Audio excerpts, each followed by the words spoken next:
और चलिए बढ़ेंगे आगे और अब बात करेंगे छत्तीसगढ़ की, जहां पर साई कैबिनेट के विस्तार को लेकर सियासी हलचल तेज है। संगठन के पदाधिकारियों ने संकेत दिए हैं कि 21 अगस्त से पहले मंत्रिमंडल का विस्तार हो सकता है। सूत्रों के अनुसार पार्टी के केंद्रीय नेतृत्व से मुख्यमंत्री विश्वदेव साय को कैबिनेट विस्तार की हरी झंडी मिल चुकी है।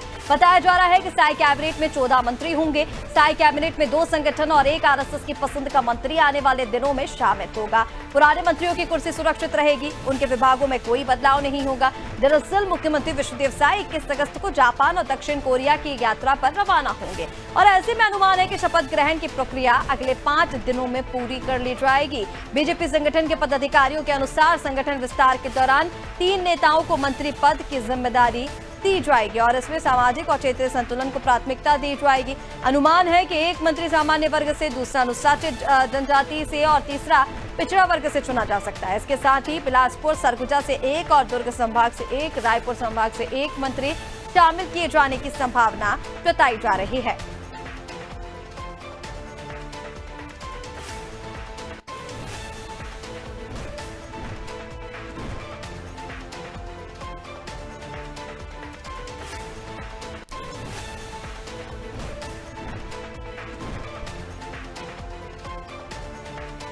तो छत्तीसगढ़ में साई कैबिनेट में मंत्रिमंडल विस्तार होने जा रहा है। 21 अगस्त से पहले मंत्रिमंडल विस्तार होगा। बीजेपी का केंद्रीय नेतृत्व 14 सदस्यीय मंत्रिमंडल बनाने पर सहमत है।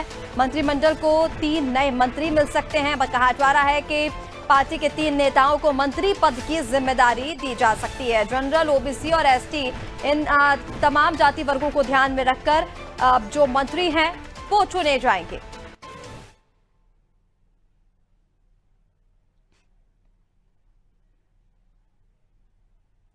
तो साई कैबिनेट में मंत्रिमंडल विस्तार होने जा रहा है और कहा जा रहा है कि 21 अगस्त से पहले ये मंत्रिमंडल विस्तार होना है और उसको लेकर अब सियासी हलचल भी तेज हो चुकी है। और चलिए ज्यादा अपडेट्स के लिए रायपुर से संवाददाता कुलभूषण हमारे साथ जुड़ रहे हैं। सीधा रुख कर लेंगे कुलभूषण का। कुलभूषण, लगातार इसको लेकर कयास पहले से लगाए जा रहे थे। कई नेताओं के जो नाम हैं वो इसमें सामने हैं। रेस में कई नेता हैं। ऐसे में कुल कितने मंत्रियों का यहां पर चयन किया जाना है, कितने मंत्री बनाए जाएंगे और किस आधार पर इन मंत्रियों का चयन होगा, किन नेताओं को जिम्मेदारी दी जा सकती है? क्या कुछ नाम रेस में आगे चल रहे हैं? जी देखिए, कुल 12 मंत्री जो हैं और होते थे छत्तीसगढ़ में, हमेशा से ही 12 मंत्रियों यहाँ पे होते थे। पहले 11 होते थे और पिछली सरकार में इसे 12 कर दिया गया था।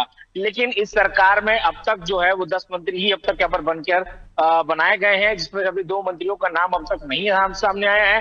हालांकि भाजपा की अगर बात करें तो भाजपा में बहुत से ऐसे दिग्गज कई बड़े नेता हैं जिनका नाम इसमें शामिल होना है, जिनका नाम इसमें आना है।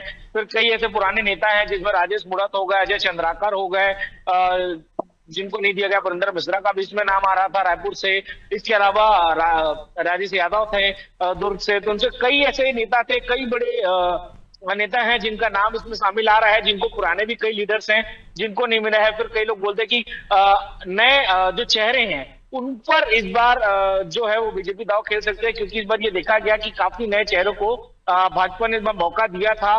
कई संघ से भी जुड़े कई ऐसे पुराने लोग थे जिनको इस बार भाजपा ने मौका दिया। तो हो सकता है संघ से जुड़े कई ऐसे नाम हैं जो इस बार आ सकते हैं। अब वो कौन से लीडर हैं, कौन से नाम हैं, ये अब तक सामने तो नहीं आया। हालांकि कांग्रेस इस चीज को लेकर लगातार ये बोल रही है कि मुख्यमंत्री के ऊपर बहुत ज्यादा बोझ है, क्योंकि जो दोनों मंत्रिमंडल के जो ज्यादातर जो विभाग हैं वो मुख्यमंत्री के पास ही है।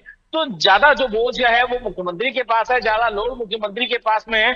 इसकी वजह से वो काम नहीं कर पा रहे। इस तरह के बार बार आरोप, बार बार अटकलें जो हैं वो कांग्रेस के द्वारा लगाए जाते हैं। हम ये देखना है कि क्या इस सत्र के पहले या फिर जो शीतकालीन सत्र आता है उससे पहले मंत्रिमंडल विस्तार हो पाएगा या नहीं, या फिर इस बार भी जो है वो 10 मंत्रियों के साथ ही इस बार भी आगे की सरकार चलाई जाएगी। जी बिल्कुल कुलभूषण, देखना ये होगा। हालांकि कयास तो कई सारे लगाए जा रहे हैं कि इस बार कंफर्म बताया जा रहा है, लेकिन अब देखना ये होगा कि क्या वाकई इस बार मंत्रिमंडल जो विस्तार है वो हो पाता है। फिलहाल तमाम अपडेट्स के लिए बहुत शुक्रिया आपका। तो साय मंत्रिमंडल को 3 नए मंत्री मिल सकते हैं। मंत्रिमंडल विस्तार होने जा रहा है। 21 अगस्त डेट बताई जा रही है। जनरल, ओबीसी और एसटी कैटेगरी से 1-1 मंत्री लिए जाएंगे। 2 संगठन और 1 आरएसएस की पसंद के मंत्री बनेंगे, यानी कि कुल जो 12 मंत्रियों की संख्या है वो बताई जा रही है। पुराने मंत्रियों की कुर्सी सुरक्षित रहेगी, सूत्रों का ये कहना है। हालांकि अब देखना ये होगा कि मंत्रिमंडल विस्तार जब किया जाता है तो क्या कुछ चीजें सामने आती है।